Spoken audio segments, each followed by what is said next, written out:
ஸ்ரீ மகாகுரப்யோ நமஹ. ஹரிஹி ஓம். சதாசிவசமாரம்பாம் சங்கராச்சார்ய மத்யமாம் அஸ்மதாச்சார்ய பர்யந்தாம் வந்தே குரு பரம்பராம். GeM TV நண்பர்களுக்கு எனது வணக்கங்கள். இன்றைய நாள் அனைவருக்கும் இனிய நாளாக அமைய எல்லாம் வல்ல இறைவனை வேண்டி இன்றைய மதமும் நம்மதமே நிகழ்ச்சிக்கு செல்வோம். இன்னைக்கு நம்ம ஸ்ரீமத் பகவத்கீதையிலிருந்து ஒரு ஸ்லோகத்தை விரிவான விளக்கத்துடன் பார்ப்போம்.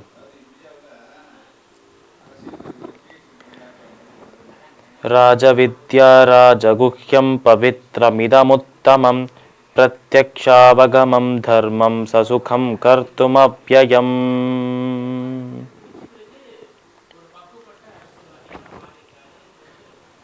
இந்த ஸ்லோகம் ஸ்ரீமத் பகவத்கீதையின் 9வது அத்தியாயமான ராஜவித்யா ராஜகுஹ்ய யோகத்தின் 2வது ஸ்லோகமாக இருக்கு. இந்த ஸ்லோகத்தில் இந்த ராஜ வித்யை பற்றி, இந்த ஒரு பிரம்ம ஞானத்தை பற்றி சொல்றார் நம்ம கிருஷ்ணர். போன அத்தியாயத்தில், இந்த அத்தியாயத்தின் பெயரே ராஜவித்யா ராஜகுஹ்ய யோகம். அதாவது அந்த பகவான் இந்த அத்தியாயம் தொடங்கி, இந்த அத்தியாயத்திலிருந்து ஆரம்பித்து பின்வரும் அத்தியாயங்களில் அந்த இறைவனை பற்றி சொல்ல போறார் என்று எளிமையாக பார்த்தோம். அதுபடியாக போன ஸ்லோகத்தில், முதல் ஸ்லோகத்தில் அவர் சொன்னது, இந்த வித்தியை உனக்கு தரப்போகிறேன் என்று மட்டும்தான் சொன்னார்.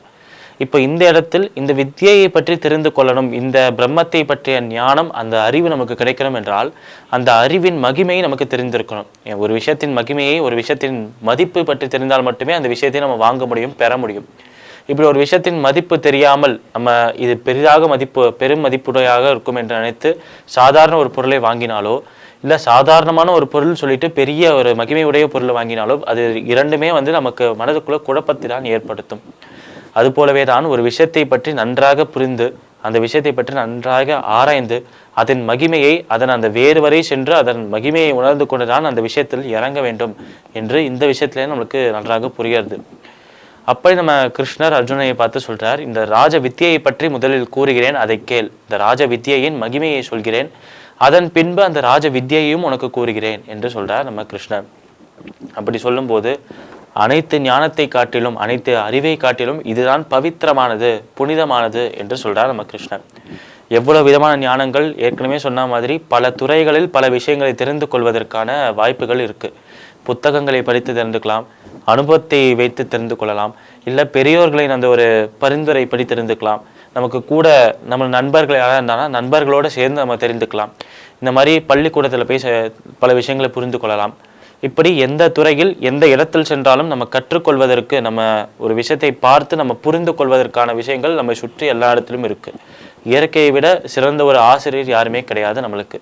ஆனால் நம்மை சுற்றி இருக்கும் அனைத்து விஷயங்களிலும் ஒரு பாடம் நமக்காக ஒளிந்திருக்கும் போது, அந்த அனைத்து பாடங்களை காட்டிலும், அந்த அனைத்து விதமான ஞானத்தை, அனைத்து விதமான அறிவை காட்டிலும் உயர்ந்ததாக இருப்பது இந்த பிரம்மத்தை பற்றிய, இறைவனை பற்றிய, கடவுளை பற்றிய ஞானம் என்று சொல்றார் நம்ம கிருஷ்ணன்.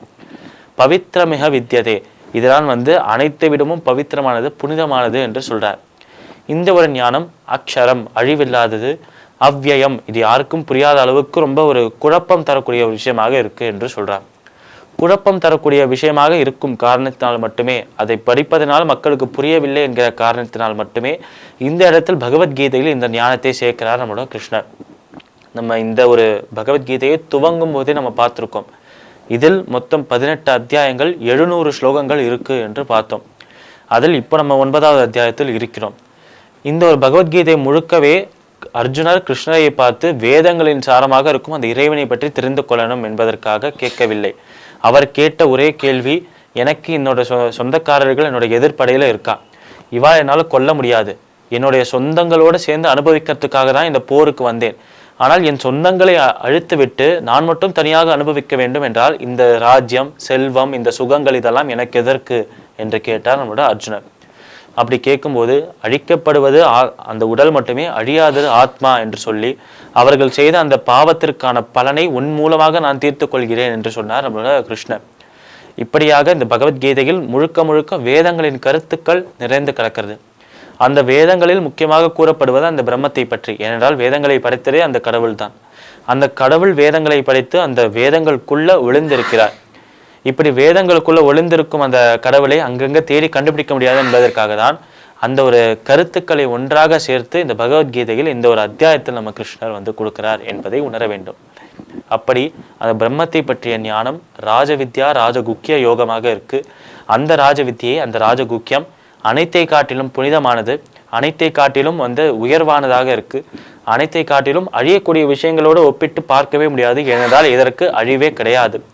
அழிவற்று இருக்கும் இந்த ஒரு ஞானமானது எப்பொழுதும் யாருக்கும் புரியாத ஒரு ஞானமாக இருப்பதால் அதை புரிய வைக்கிறதுக்காக உன் மூலமாக உன்னுடைய கேள்விகளுக்கு பதிலளிக்கும் விதமாக மக்கள் அனைவருக்குமே இந்த பாடத்தை புகட்டுகிறேன் என்று ஒரு அந்த இடத்தில் ஆசிரியர் ஸ்தானத்தில், ஒரு குருவின் ஸ்தானத்தில் இருந்து நம்ம கிருஷ்ணர் இந்த கருத்துக்கள் எல்லாம் நமக்கு விளக்கி சொல்றார் என்பதை நாம் புரிந்து கொள்ள வேண்டும். ஸ்ரீமத் பகவத்கீதையின் 9வது அத்தியாயமான ராஜவித்யா ராஜகுக்கிய யோகத்தின் 2வது ஸ்லோகத்திற்குண்டான விளக்கம் இதுவே. மீண்டும் நாளை சந்திப்போம். நன்றி, வணக்கம்.